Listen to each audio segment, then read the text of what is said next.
And if you're watching on YouTube, don't forget to hit the things down the bottom, subscribe and alerts and stuff like that. And if you're listening on the podcast, welcome back. And these things often aren't smooth.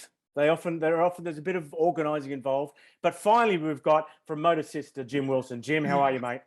I'm doing great. Great to be here finally. Yes. Yeah, fantastic. How's things in your part of the world today? Well, super busy. You know, it's everybody's really excited about the upcoming release, and we start rehearsals next week. And there's a record release party, a private record release party that we're doing, and just every day, like, you know, waking up to some new news and exciting times. Yeah. Now, people watching and listening may not be aware, but Motor Sister started off as a cover band of your old band, Mother Superior, and it was.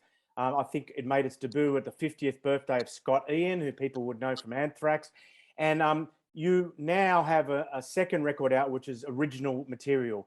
And Yes. The first question I had for you was whether you always kind of had a sneaking suspicion that you would put out an album of original material eventually. Well, yeah. I mean, we definitely, after the first record, we were like, let's keep going. You know, everybody's schedules is the hardest part, but gave me time to collect riffs and songs, you know, knowing that we were going to do it. And yeah, I think even when we started, we knew that we were a killer band. And even though we were doing those songs, I'm a songwriter. So it was always kind of like, I can't wait to do an album of fresh rock and roll material, you know? Yeah. I got quite a few questions, but just more recent, I guess the thing I did want to ask about was that it was recorded at the Foo Fighters studios in LA. Yes. And obviously, you know, it's a tough time for Foo Fighters at the moment. I mean, what are your memories of recording there? And did you see, was Taylor present when you were recording? And how? No, the guys were never around when we recorded. I met Taylor before. Interesting story that I'd like to tell because nobody knows it. But when my old band, Mother Superior, was first starting to play with Henry Rollins as Rollins' band, we all went to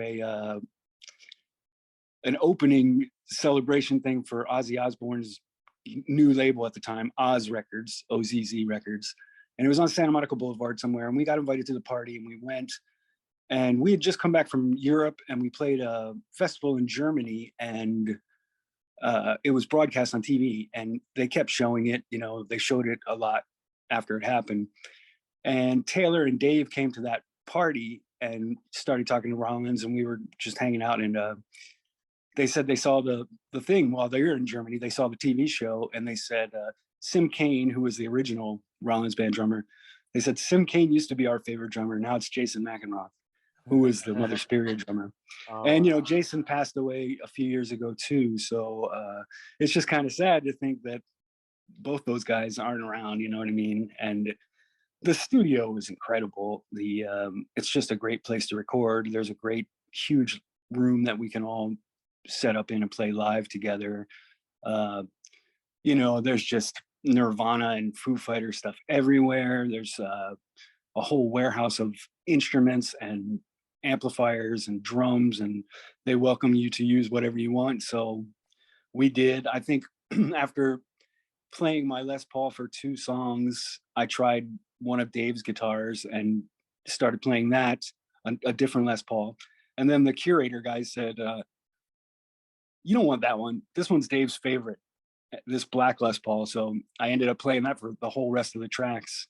So that was exciting too, you know, just getting the vibe. And we really kicked ass on those backing tracks. And then we got, the final day was the first day of COVID restrictions. So the studio closed. We had everything, all the backing tracks finished in 4 days, and we had 5 days to do it. So fortunately we got those done, but then we couldn't get back in to do the vocals for a year plus. So that was the hardest part, getting instrumental rough mixes back from Jay Rustin, the producer, and thinking these sound amazing, but without vocals on them, you couldn't play it for anybody, or, you know, you'd have to be in the room with me and maybe I'd sing it for you. But so that was the hardest part. And then we just went back to the Studio 606 again to do some Pearl demos for her solo stuff recently. And we were supposed to play with the Foo Fighters on the 24th of May, at the Rockville Festival.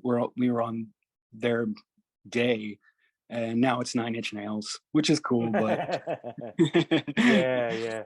I hope we haven't seen the last of the band. So many records coming out now were recorded in, pieced together on much the same way we're speaking now, and you're putting out a record that was actually recorded you're all in the room together, which is pretty amazing, isn't it? Yeah. Well, I think that's one of the things that I mean, my old band, we would do that because we didn't have any money, so we would try to record as fast as we could. But that was part of the spirit of that music. So when we did the first record, it was definitely, the idea was to play together and keep that spirit that Mother Superior once had, and that carried on to the new one. Instead of let's track drums and whatever first, we really tried to huddle in a circle and make it happen as a take. And of course, me and Pearl were singing scratch vocals while we did it, knowing that we would, because I was playing guitar at the same time too, and it's hard to get a perfect vocal and a perfect guitar at once. So we knew that by the time we got to sing, we were so ready to sing that we just kill them all. We do the same thing when we do the vocals. We just one after another, just let them rip and sing together. The album's called Get Off, and it's out on May 6th. I better mention that. It's pretty important. Yes. Pretty important detail. I should have said it. Yeah. May 6th. But, it's funny. It's funny because I was listening to a podcast with Scott, and Scott was talking about how hard it is now to get people's attention, even for a short time, and just to get them to stop and listen to something. And I guess from his point of view, with Anthrax, his expectations would be a little different to yours, I guess, because you're also introducing your old band to a new audience at the same time, where you wouldn't say that Scott is using, Motor Sister to reach a new audience for Anthrax. You know what I mean? So it is after the first record, did he kind of go, well, it's hard to get people's attention, and you perhaps were ecstatic that it actually got as much play as it did, or not? Do you think the two of you have different expectations because of where you're coming into the project from? Well, it's hard for me to see it from his side, but I mean, he's always been a fan. Like I knew Scott was coming to Mother Superior shows before, I ever played with him or we ever hung out.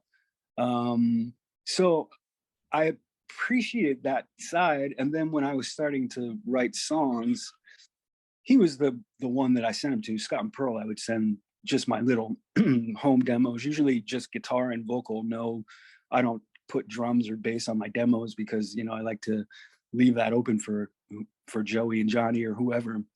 So when he was really receptive to the songs that I was bringing to him, that's when I, definitely felt like it's a, continuation, and also his support is something that makes it happen. So I probably gave him 30 song ideas, and we wound up with the 12. But like in each batch, there would be like a couple standouts. So, and everybody again had crazy schedules, so we wouldn't see each other for a month sometimes, and if a song was still sticking out by then, like, I really like this one still or whatever. And then closer to the end, I had some fresh things, and I remember going to their place and sitting in the kitchen and playing songs on acoustic, 2 different ones, and both of those Scott helped me finish, and that was exciting too, because we never have really, I've written with Pearl for years, but to have Scott put some cool riffs on a couple of the tunes was amazing, or just like leaving it open and him saying, you know what this needs, and then he would do some crazy like right there, just like that is a perfect example of that, because once you get to that middle section with that crazy speed riff, that's the element that Scott brought, and I love it. That's one of my favorite solos that I've done over top of that, because I had to come up with something other than a blues solo, Well, welcome back to White Line Fever, and our guest is Jim Wilson from the mighty Motor Sister. And I was interested in the last part of the show. You were mentioning, well, for the people watching, you 10 seconds ago, you said that with song ideas, there were 20 song ideas. Would you ever like combine several, like, would you ever go like, let's make a Frankenstein song. Did that happen? Or you make a song? Yeah. Yeah. Does that happen often, or is that a difficult thing to do? Or It happens, and I love when it happens. You have to like really be tuned into it. Like sometimes you'll be thinking of one thing, and then you realize something else might fit right in the middle of, especially for middle eights, as the Beatles called them. Things like that. I'd have to think about the new album, but there's always those surprises for sure, and I love when that happens. I love when you can make one idea better by adding something else that you thought of and you didn't even realize that it was the same rhythm or same feel, and sometimes not even. And we used to do it in Mother Superior too. We had a couple crazy songs. Gorilla Monsoon was one, and then we had a later song called German Creep Show, which was it was 3 songs that we put together, kind of thinking like the Who or like side 2 of Abbey Road, and didn't know what to call it. And we ended up somewhere with Billy Bob Thornton one night, and he was like, I got a great title for Mother Superior, German Creep Show. So the title had nothing to do with any of the 3 parts of the songs either, but it worked. That's a deep cut. This is maybe an obvious question or maybe not, but if this was a Mother Superior record, would it sound similar? And in what ways would it be different? Well, I would have to say in the old band, the other guys weren't afraid, especially by the end, they weren't afraid to take things away or, say, I don't like that part and let's try something different. And I don't know whether it's a testament to, me continuing to write songs all these years, but I think I've let things happen more naturally in songwriting, if that makes any sense to anybody. Sometimes if I have one little thing, instead of picking up my guitar and trying to like find a place, I'll let it sit and take a walk and think of it rather than play it.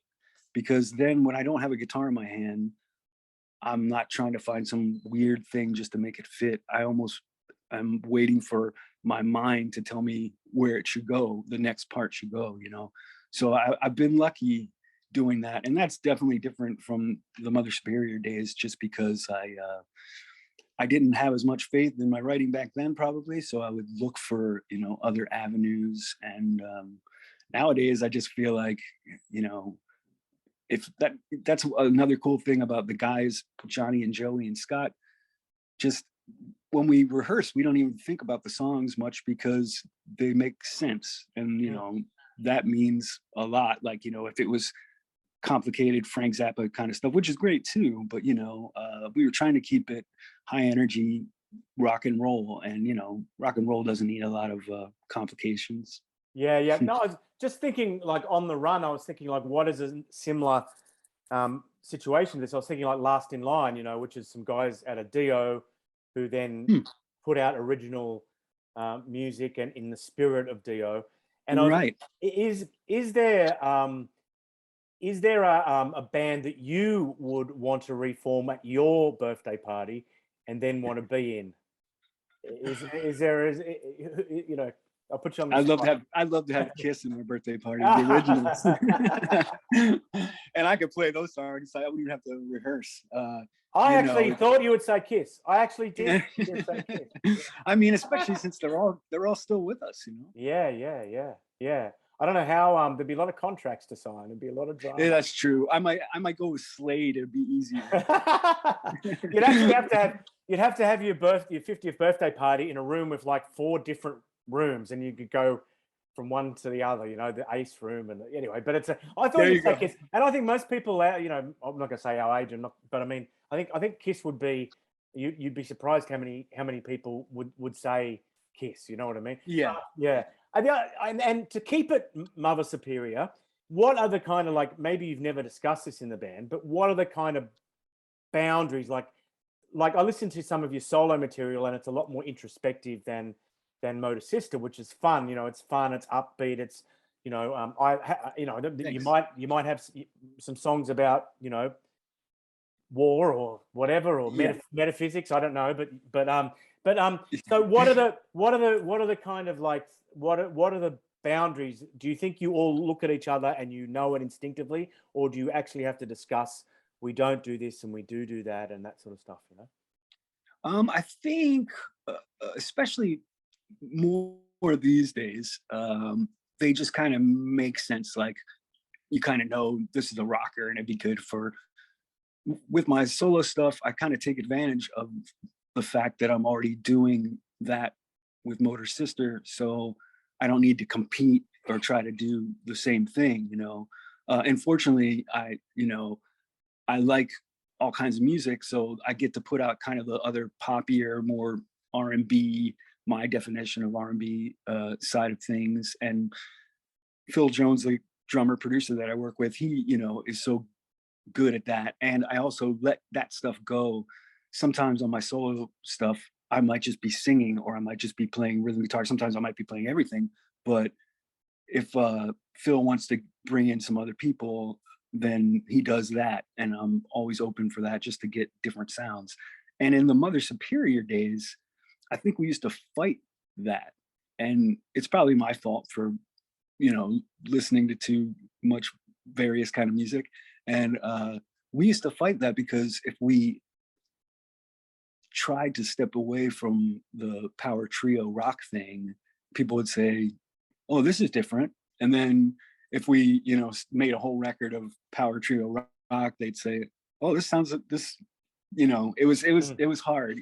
It's kind of like the old thing that you can't put strings on a Motorhead record, so we were kind of stuck in that.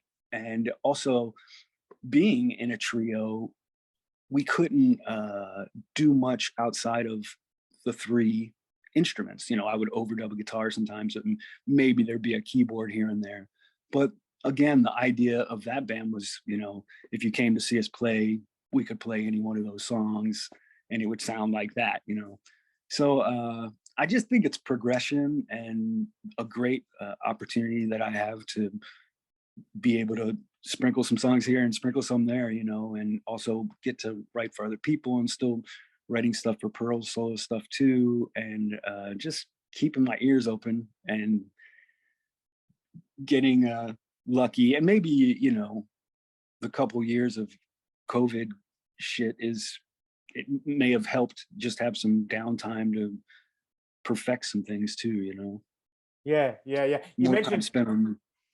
before we have another song, you mentioned, and with a power trio, I'd imagine on stage it's kind of like a bit, you can't move around the stage as much, because you've got to, you know what I mean, you've got to play your instruments. And so are you going to you said rehearsal, so is Motor Sister going to like really hit the road, and live, will it be sort of a emancipation in that there's a few more of you and you can kind of put on a show and stuff like that? Yeah, for sure.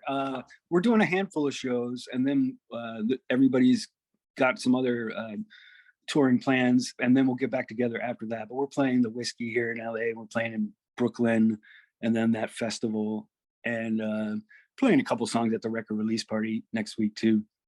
But yes, and it's also super exciting to have 12 more songs added to the list of songs that you can play at the show. So that's we've already started putting a set list together, but that's exciting for me, because every show we've done previously together, it was pretty much the first album. So not that it's going to be nice to let some of those go, but it's going to be so much fun playing new stuff too.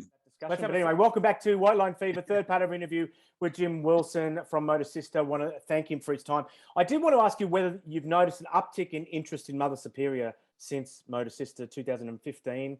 Has Mother Superior attracted some new fans? Yeah, for sure. And it's always fun and weird to hear people say that they're getting into a certain album or something. Somebody reaches out and I was cranking this today, and it's great. It's just those years that we had some great times, especially in LA, and then in Spain and in France. There were a couple countries that were good for us, but we never had major label support, so it was always kind of finding different ways to get the music out, which got a little bit more complicated in the end, because again, I'm looking back on all of it as great times, but at the time it kind of seemed like a circle. and you knew that you were doing good stuff, but it was hard to reach a lot of people. And then we would make an album to go to Europe for 4 weeks, and then come home and say, oh, I guess we got to make another album. You know what I mean? So it's nice to that it's being appreciated now, because sometimes at the time it just seemed like damned if we do, damned if we don't.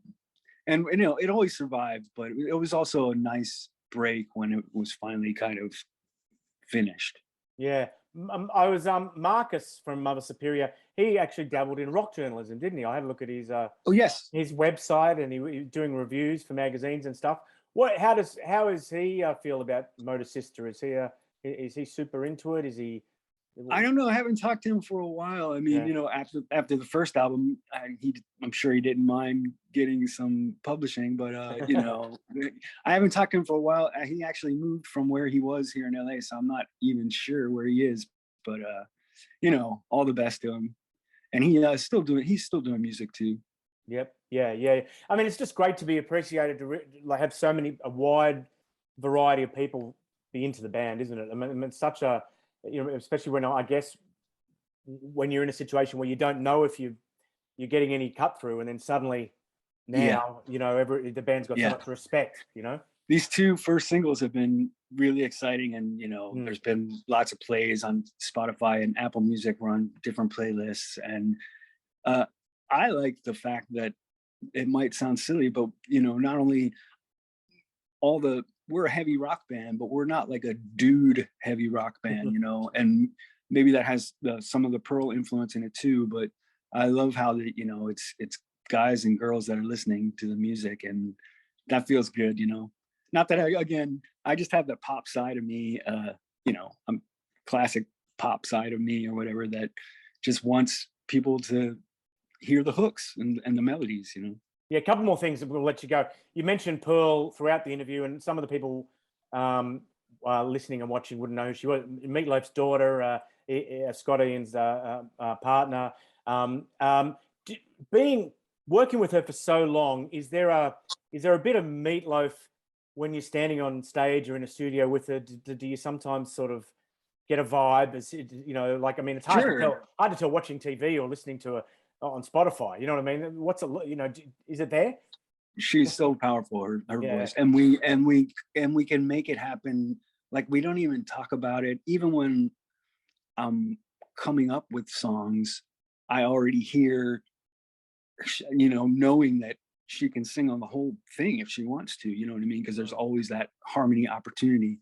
And then, I play her the song, and she's got it. She knows exactly, where it is or whatever. And we both have, we toured with Meatloaf. We did a bunch of shows opening for him, and got to sing on one of his albums, Hang Cool Teddy Bear. I'm gonna sing background vocals on a bunch of those. Sometimes even on the lead vocal, on the chorus or whatever, I would double his parts. So maybe we all got a little Meatloaf in us. Yeah, he was a great man. He was a great man, and again, all the things that have happened since your last record. That's a lot of bad things have happened since your last record.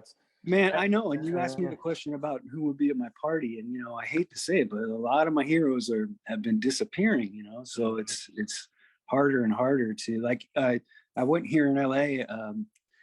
A guy that was in a band called Paul Revere and the Raiders. I don't know if you heard of them, a 60s band. Yeah. Keith Allison was their bass player, and he passed away, and they had a memorial for him, and it was beautiful, but even that was, most of Paul Revere and the Raiders aren't even around anymore. So it was just odd to think, especially we still got some biggies left, so keep our fingers crossed. Exactly.